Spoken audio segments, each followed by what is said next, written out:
নমস্কার, কেমন আছেন সবাই? আমি সুলগ্না চলে এসেছি আরেকটি নতুন ব্লগ নিয়ে। আশা করছি আপনাদের ভীষণ ভালো লাগবে। প্রথম থেকে শেষ পর্যন্ত ভিডিওটি দেখতে থাকুন। আজ হলো মহা অষ্টমী। সকলকে জানাই মহা অষ্টমীর অনেক অনেক শুভেচ্ছা ও ভালোবাসা। সকলে অষ্টমীর অঞ্জলি দিন, খুব ভালোভাবে কাটান, খাওয়া দাওয়া করুন, বড়দের সাথে ভালোভাবে সময় স্পেন্ড করুন।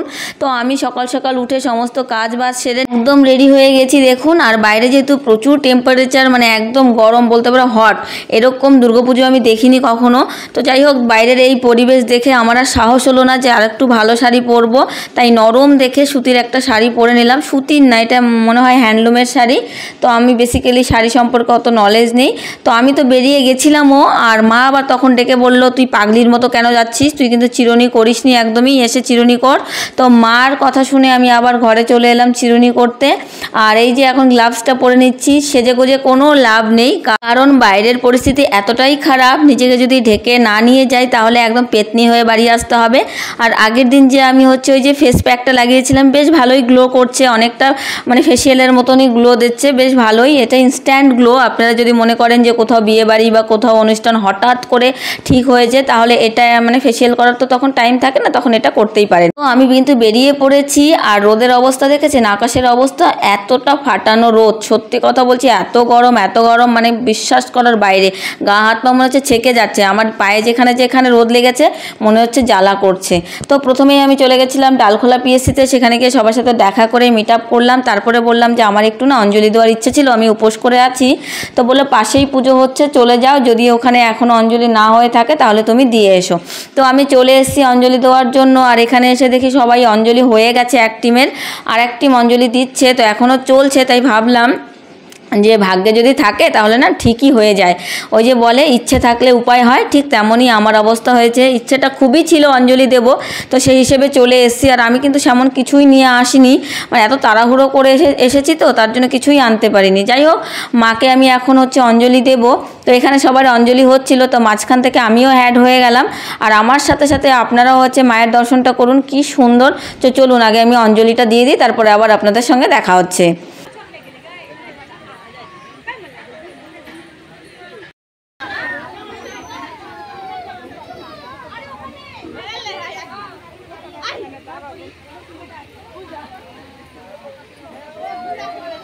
তো আমি কিন্তু অঞ্জলি দিয়ে দিয়েছি। সত্যি কথা বলতে আমি কোনো ফুল বেলপাতা কিছুই আনিনি, কিন্তু ওই যে ইচ্ছে ছিল আর মায়ের আশীর্বাদ ছিল, তার জন্য কারো কাছ থেকে চেয়ে দিয়ে দিলাম। কোনো কাজ আপনি যখন নিষ্ঠাভাবে করতে চাইবেন, তখন কিন্তু ভগবানও আপনাকে সাথ দিতে বাধ্য হবে। ঠিক তেমনটাই হয়েছিল আমার সঙ্গে। আমি তো কখনোই ভাবিনি যে আমার মানে অঞ্জলি দিতে পারবো, কারণ বেরোতে বেরোতে অনেকটা লেট হয়ে গেছিলো। তারপরেও রোদও প্রচুর উঠেছিল। তো আমি যখন এসে পৌঁছাই তখন মোটামুটি 11:30 মতো বাজে। তো আমার মন থেকে আশাটা মুছেই গেছিলো, হয়তো আমার আর অঞ্জলি দেওয়া হবে না। কিন্তু ওই যে আমি নিষ্ঠাভাবে চেয়েছিলাম ঠাকুরের পায়ে অঞ্জলি দেব, পুষ্পাঞ্জলি, তো সেটা আমার কিন্তু মনোবাসনা পূর্ণ হয়েছে। তো যাই হোক, এখন আমি সমস্ত প্যান্ডেল ঘুরে নিলাম, আর এখন 2-1টা ফটো তুলছি। একটা বোনকে বললাম আমাকে 2-1টা ফটো তুলে দাও, তো তুলে দিয়েছে। ফটোর বেলায় কিন্তু কেউ না করে না, এখানে সবাই ফটো সেশন করছে বেশ ভালোভাবে, বেশ আনন্দ হলো। কারণ কি, আমি কাউকেই চিনি না এখানকার, তবুও এই অচেনা ভিড়ে এসে যে নিজেকে মানিয়ে নিয়ে পুজো দেওয়া, এটা কিন্তু একটা বিশাল বড় ব্যাপার। কারণ আমরা সব সময় নিজেকে কিন্তু গুটিয়ে রাখি, কিন্তু গুটিয়ে রাখলে চলবে না, সে যে কারণেই হোক না কেন, যে কাজের ক্ষেত্রেই হোক না কেন। তো আমি চলে এসেছি, আর আমি তো একা একা ঘুরে বেড়াই, কারণ আমার ডিউটির জন্য। সেই জন্য আমার একটু মানে প্রবলেমও হয়নি। আমি এসে বেশ সবার কাছ থেকে জিজ্ঞেস করে ফুল বেলপাতা নিয়ে পুজো দিয়ে দিয়েছি, সবার সাথে আনন্দ ফুর্তি করেছি। ইভেন একজন দিদির সঙ্গে দেখা হয়েছিল, চেনা পরিচিত, তার সাথে কথা বললাম। তারপরে আমি চলে আসলাম খাওয়া দাওয়া করতে, কারণ আমি তো আজকে সকাল থেকে উপোস করে আছি। এখন বাজে 1টা।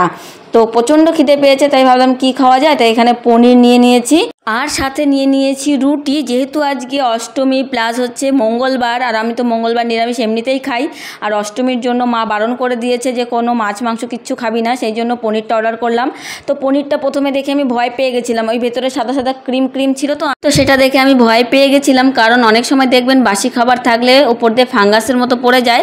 তো যাই হোক, পরে দেখলাম যে না, ওটা একটা ক্রিম অ্যাড করা ছিল, আর খেতে দারুণ লেগেছিল রুটি দিয়ে। তো পেট ভরে খেয়েছি। তারপরে কিছুক্ষণ রেস্ট নিয়ে তারপরে বাড়ি চলে এসেছি। আর যেহেতু আমি কানের পরি না, নাকের পরি না, সেক্ষেত্রে আজকে সারাদিন কানে টপ পরেছিলাম বলে কানটা প্রচুর ব্যথা হয়েছে, তাই ফ্রেশ হতে চলে গেছিলাম। ফ্রেশ হয়ে আসলাম, এসে মাকে বললাম মা খাওয়া দাওয়ার কী আছে?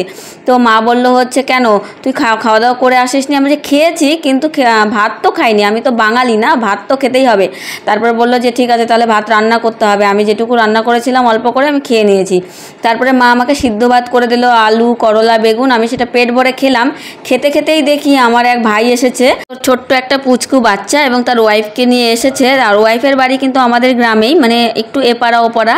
তো আমি ভাবলাম ওদেরকে কি বানিয়ে দিই। তো প্রথমে ওদেরকে জিজ্ঞেস করলাম তোরা কি আজকে ভেজ না নন ভেজ? তো বললো না না আমরা সবই খাই। আমি বললাম না অষ্টমী তো ওই জন্য জিজ্ঞেস করে নেওয়াই ভালো। তো ওই জন্য ঘরে ডিম ছিল, ডিমের অমলেট করে দিলাম। আর শশা ছিল, তারপরে আপেল ছিল আগের দিনের শশাগুলো, তাই ভাবলাম একটু এগুলো কেটে দিই, কারণ খালি ডিম কি করে দেওয়া যায়, তাই না?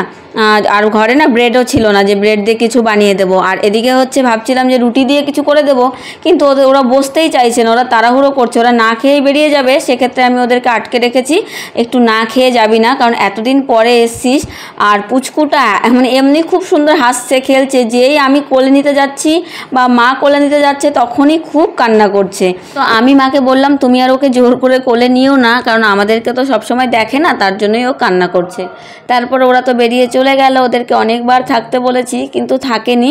তো তারপরে আমি একটু রাস্তায় গেছিলাম, রাস্তা থেকে ফিরতেই দেখি মা বলছে তোর দিদিভাই এক্ষুনি দই পাঠালো, তুই দইটা খেয়ে দেখ। আমি একটু খেয়েছি, তাই আমি বললাম ঠিক আছে ট্রাই তো করবো অবশ্যই। দেখুন আমার বড়দি ভাইয়ের কাণ্ড দেখুন, এক হাঁড়ি দই পাঠিয়েছে।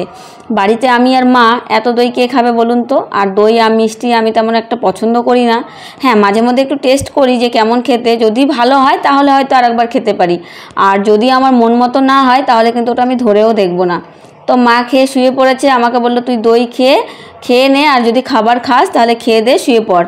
তো কিছুটা দই কিন্তু আমি নিয়ে নিয়েছি খাওয়ার জন্য, আর বাকিটা কিন্তু আমি ফ্রিজে রেখে দিলাম, না হলে ওই জল গলে যাবে। তো চলুন হাত ধুয়ে নিই, তারপরে আমি দইটা খেয়ে দেখি কেমন লাগছে আর কি দইটা। তো আজকে রাতে মানে সন্ধেবেলা এসে তো ভাত খেয়েছি, তাই রাতে আর ভাত খাবো না। মা বারবার বলেছে যদি খাস তাহলে রাখা আছে, তো দইটা খেয়েই শুয়ে পড়বো। দইটা কিন্তু বেশ ভালোই ছিল খেতে, দারুণ ছিল। তো চলুন আজকের মতো ভিডিওটা তাহলে এখানেই শেষ করছি। ভালো লেগে থাকলে লাইক কমেন্ট শেয়ার করবেন। দেখা হচ্ছে নেক্সট ব্লগে। ভালো থাকবেন, সুস্থ থাকবেন, সাবধানে থাকবেন, আর আমার চ্যানেলটি ফলো করে দিয়ে পাশে থাকবেন। আর কে কে ঠাকুর দেখতে গেলেন অবশ্যই কমেন্টে জানাবেন।